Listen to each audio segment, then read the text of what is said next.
want to get the optimal amount of workers per base, which is 16 per mining base. Yeah, it's a very interesting decision by Fams. Maybe it just slipped his mind. I mean, he is trying to get some roaches up, which we haven't seen from him yet. So both players doing something different this game. Yes, they both are very interestingly playing. Both playing very macro heavy. I am interested to see these roaches as a response to siege tanks. You don't normally think of roaches as the counter to siege tanks. I think he might be going for a roach ling timing push. It's very possible. It would be a lot stronger if he transferred his workers, though. He does have the evolution chamber working on the armor. He might be waiting to get the +1 missiles or +1 melee, and then as soon as he grabs that, he's going to push in with everything he has. That'd be a very interesting thing to do. It's very common against Protoss, not so much against Terran, but it is an effective push regardless of that. And he's building a lot of drones still. Good play. And Terran is actually also keeping up on his worker count. In fact, the worker count is 30 to 23, with Zerg in the lead. Yeah, but those damn mules, man, they keep it even no matter what the difference is. It's very true. Mules, one of the greatest macro mechanics of the Terran force. The only macro mechanic. No, mules aren't OP. They're just, they're hard workers, man. They're robots. They don't turn around. They don't have coffee breaks. Those SCVs are constantly chain smoking, and the trucker hat might get in their eyes. Mules don't have that problem. They just have like a red eye, like Wally. You know, if our viewers were playing the StarCraft, watching a broadcast drinking game right now, they'd be pretty drunk, because I've said Terran is OP a lot. Yeah, probably. But we need our own specific drinking game. Whenever I start saying really a lot, that's one shot. And whenever I decide to make an example of a race that's not completely playing, that should be 2 shots. Right, just go into strategy about a race. It's like, yeah, so at Protoss right now, they can totally do this. It's like, yeah, if he had motherships right now, it would be a completely different game, guys. But oh God, give Terran motherships. I'm quitting the game. Oh, Terran, they have command centers. I've been waiting for so long to see someone make a bunch of command centers and load them up with Marines, and then do really intense drop micro with command center Marines. Can you do that? Yeah, because you can load. Oh no, you can't. You can only do it with SCVs. My mistake. Yeah, I was gonna say if you can load. But I've seen that before, though. I've seen that you can load a command center up with SCVs and drop them on banelings. That's interesting. Yeah, it's a cool little strategy. I have a lot of cool things that no one's ever heard of. It's because I made them up, Shinobi. It's because I am a liar. I mean, what? Ooh, and this push by Cold SC dealing so much damage right now. But Fam's army is out into the left, so he can just come in and wipe out those tanks. Yeah, I'm really liking the position of his army right now. He can wait and get a really good surrounding. I would even wait for his tanks to unsiege, let those spine crawlers be buffers. And he chooses to move in right now, getting a good angle on the tanks and the Marines. Oh, the second tank goes down. One of the tanks is not siege. That could be very costly. And all of those Marines go down, as well as the tanks. Roach play being very good, well done by Fams. And I'm becoming a fan of Fams here. That was a great surrounding play by Fams.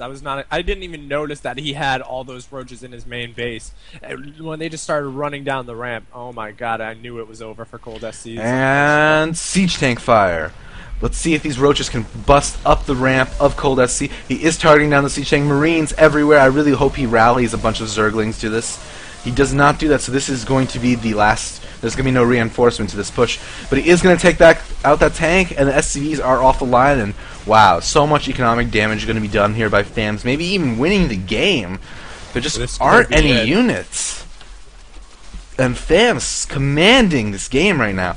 Counter-attacking, destroying all of these Marines, all of these SCVs. The SCVs from the main were just pulled off right now, and they're just all going down. These roaches have 7 kills each. And here comes the Zerglings. Oh, great move. GG by Cold SC.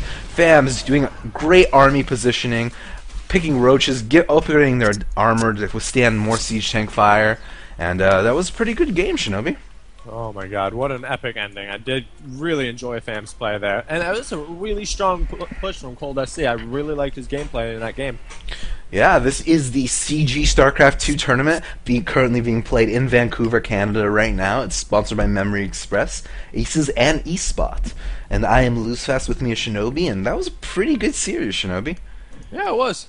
I was really not expecting that last game. I really thought Fams was going to, just pull away with it. But then Cold SC didn't do one of his one base timing pushes that I thought he was going to.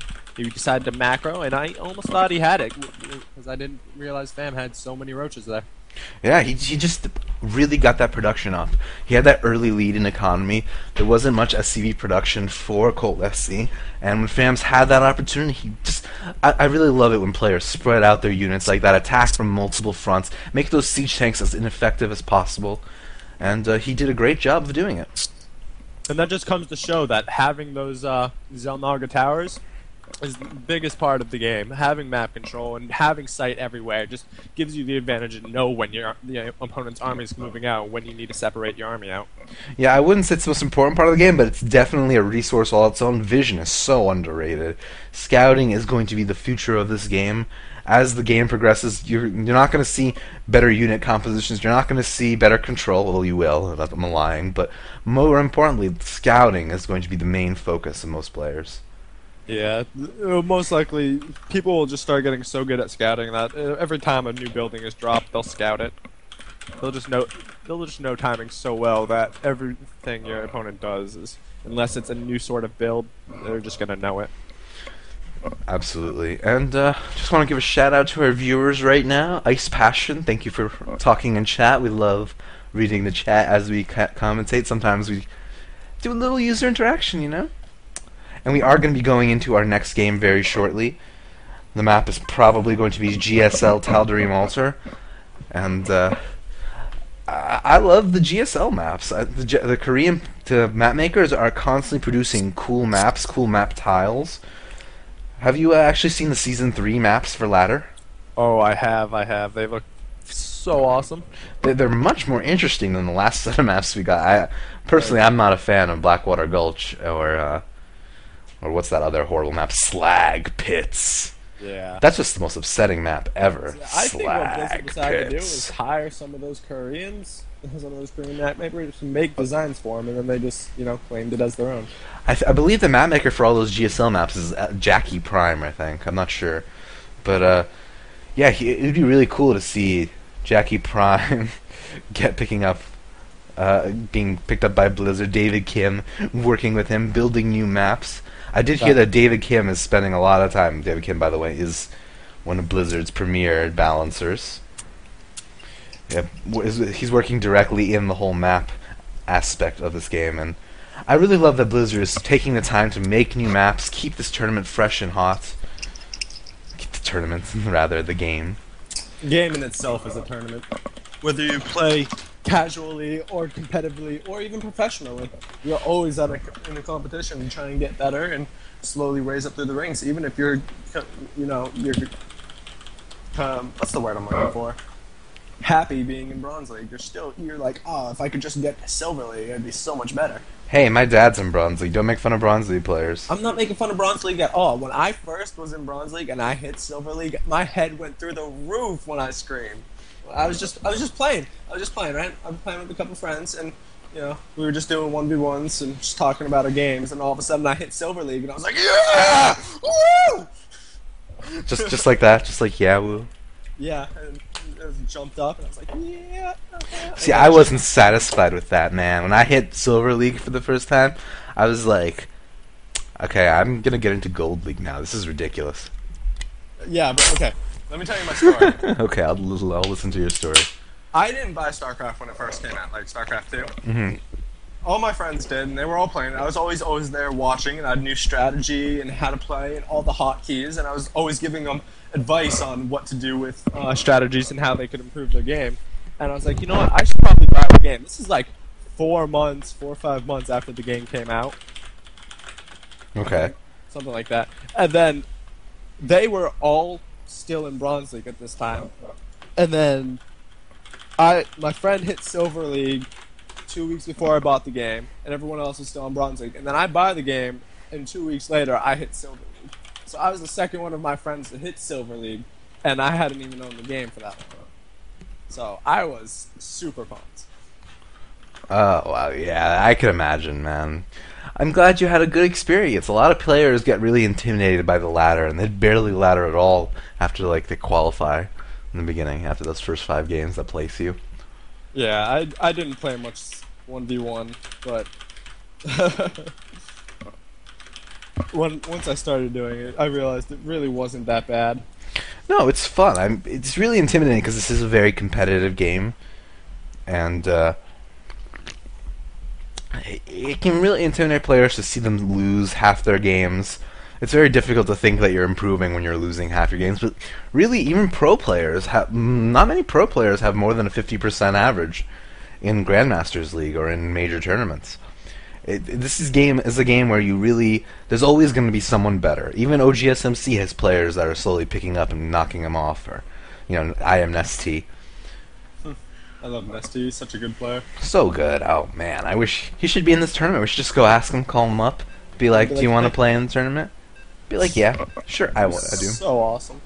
Thank you, Lose Fast. I'm gonna play in the tournament. Yeah, tell all your friends Nesty's playing. Not a lie.